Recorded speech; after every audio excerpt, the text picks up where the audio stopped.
ಜನ ಮರುಳೋ ಜಾತ್ರೆ ಮರುಳೋ ಅಂತಾರೆ. ಈ ಗಾದೆ ಹಳೇದಾದಷ್ಟು ಜನ ಮರುಳಾಗ್ತಾನೆ ಇದ್ದಾರೆ. ಅದೇ ರೀತಿ ರಾಯಚೂರಿನಲ್ಲೂ ಲೋನ್ ಲೇಡಿಯೊಬ್ಳು ನೌಟಂಕಿ ಮಾತು ಹೇಳಿ ಇದೀಗ ಕೋಟಿ ಕೋಟಿ ಲಪಟಾಯಿಸಿ ಊರು ಬಿಟ್ಟಿದ್ದಾಳೆ.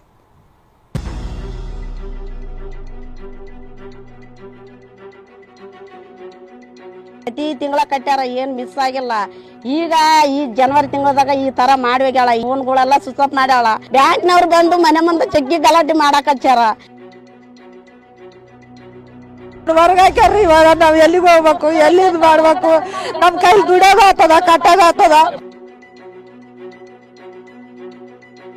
ಹಣ ಕಳೆದುಕೊಂಡು ಕಣ್ಣೀರಿಡ್ತಿದ್ದಾರೆ. ಕೈಯಲ್ಲಿ ಸಾಲದ ಪತ್ರ ಹಿಡಿದು ದಾರಿ ಕಾಣದೆ ಕುಳಿತಿದ್ದಾರೆ. ಲೋನ್ ಕೊಡಿಸ್ತೀನಿ ಅಂತ ಬಂದ ಐನಾತಿ ಲೇಡಿಯ ಮಾತು ನಂಬಿದ ಇವರ ಬದುಕೆ ಈಗ ಬೀದಿಗೆ ಬಿದ್ದಿದೆ.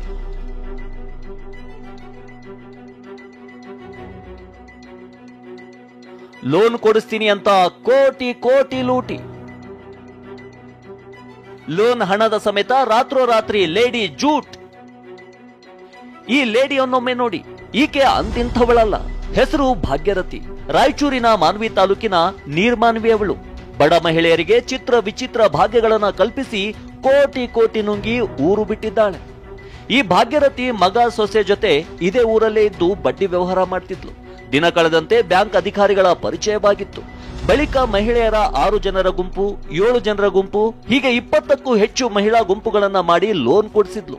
ಆದ್ರೀಗ ಆ ಲೋನ್ ಹಣ ತಾನೇ ಬಳಸಿಕೊಂಡು ಊರು ಬಿಟ್ಟಿದ್ದಾಳೆ. ನೀನ್ ಲೋನ್ ತಂದು ಕೊಡು, ನಾವ್ ಕಟ್ಕೊಂಡ್ ಹೋಗ್ತೀವಿ ಅಂತ ಹೇಳ್ಯಾರ. ಪ್ರತಿ ತಿಂಗಳ ಕಟ್ಟಾರ, ಏನ್ ಮಿಸ್ ಆಗಿಲ್ಲ. ಈ ಜನವರಿ ತಿಂಗಳದಾಗ ಈ ತರ ಮಾಡಿ ಹೋಗ್ಯಾಳ. ಹೇಳಿಲ್ಲ ಕೇಳಿಲ್ಲ, ಫೋನ್ಗಳೆಲ್ಲ ಸುಸಪ್ ಮಾಡ್ಯಾಳ. ಇಷ್ಟು ತ್ರಾಸ ನಮಗ್ ಕೊಟ್ಟಾಳ ಅಂದ್ರೆ ನಾವ್ ಏನ್ ಮಾಡಕ್ ಆತ ಸರ್? ಇದ್ರನ್ನ ಬ್ಯಾಂಕ್ನವ್ರು ಬಂದು ಮನೆ ಮುಂದೆ ಜಗ್ಗಿ ಗಲಾಟೆ ಮಾಡಾಕ್ ಹಚ್ಚ. ಹೇಗೂ ನಾನು ಬಡ್ಡಿ ವ್ಯವಹಾರ ಮಾಡ್ತೀನಿ, ಲೋನ್ ಕಂತುಗಳನ್ನ ನಾನೇ ಕಟ್ಟಿಸಿಕೊಳ್ತೀನಿ ಅಂತ ಈ ಬಡ ಮಹಿಳೆಯರನ್ನ ಭಾಗ್ಯರಥಿ ನಂಬಿಸಿದ್ಲು. ಬಳಿಕ ಒಂದೊಂದೇ ಗುಂಪಿನಿಂದ ಸುಮಾರು 50ರಿಂದ ಲಕ್ಷದವರೆಗೆ ಲೋನ್ ಪಡೆದಿದ್ದಾಳೆ. 4-5 ತಿಂಗಳು ಕಂತು ಕಟ್ಟಿ ಇದೀಗ ಮನೆಗೆ ಬೀಗ ಜಡಿದು ಕುಟುಂಬ ಸಮೇತ ಈ ಲೋನ್ ಲೇಡಿ ಕೋಟಿ ಕೋಟಿ ಹಣದ ಜೊತೆ ಜೂಟಾಗಿದ್ದಾಳೆ. ಆದ್ರೆ ಲೋನ್ಗೆ ದಾಖಲೆ ಕೊಟ್ಟ ಈ ಮಹಿಳೆಯರು ಈಗ ಹಣ ಕಟ್ಟಲಾಗದೆ ಭಾಗ್ಯರಥಿ ಮನೆ ಮುಂದೆ ಕುಳಿತು ಕಣ್ಣೀರಿಡ್ತಿದ್ದಾರೆ.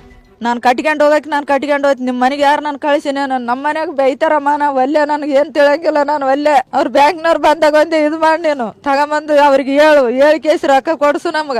ಹೊರಗಾಕ್ಯಾರ್ರಿ. ಇವಾಗ ನಾವ್ ಎಲ್ಲಿಗೆ ಹೋಗ್ಬೇಕು, ಎಲ್ಲಿಂದ ಮಾಡ್ಬೇಕು, ನಮ್ ಕೈ ದುಡಿಯೋದ ಆಗ್ತದ, ಕಟ್ಟೋದ ಆಗ್ತದ. ಸದ್ಯ ಸಂತ್ರಸ್ತ ಮಹಿಳೆಯರು ಮಾನ್ವಿ ಠಾಣೆಯಲ್ಲಿ ದೂರು ದಾಖಲಿಸಿದ್ದಾರೆ. ಆದ್ರೆ ಈವರೆಗೆ ಭಾಗ್ಯರಥಿ ಸುಳಿವೇ ಸಿಕ್ಕಿಲ್ಲ. ಇತ್ತ ಆಕೆ ಮನೆ ಎದುರು ನಿತ್ಯ ಈ ಸಂತ್ರಸ್ತರು ಕಣ್ಣೀರಿಡ್ತಿದ್ದಾರೆ. ಭೀಮೇಶ್ ಪೂಜಾರ್, TV9 ರಾಯಚೂರು.